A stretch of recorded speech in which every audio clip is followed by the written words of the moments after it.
Verkefni 18 í D-hlutanum, 18 gervigreind. Nú ætlum við að útbúa forsíðu á skjalið. Skiptir ekki máli hvar þið eru stödd í skjalinu. Þið farið í Insert og veljið hérna Cover Page ef þið ætlið að velja tilbúnar forsíður og getið flett hérna. Minnst ágætt að velja hérna Sideline, hún er einföld. Hérna kemur nafn skóla.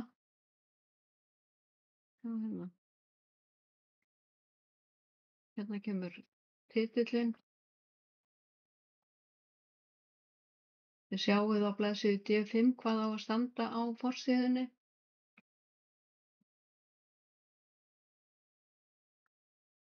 Skrifið þarna inn í reitina.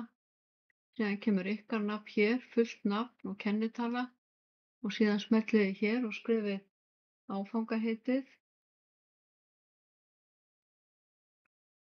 og síðan bara ýtið á Enter og síðan skrifið Houston eða Warren. Ég skrifa hérna Houston 2025 og þið aðlagið það bara að önninni sem þið eruð að gera verkefnið og síðan kemur kennari,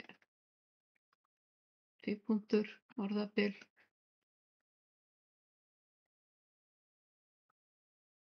Fullt nafn kennara kemur svo hér. Og á forsíðunni þá þurfa þessar upplýsingar að koma fram. Það er að segja, það þarf að koma fram titillinn og undirtitill ef hann er líka, nafn skóla, tímasetning, það er önnin eða, já, og áfanginn, nafn kennara og nafn höfundar og kennitala.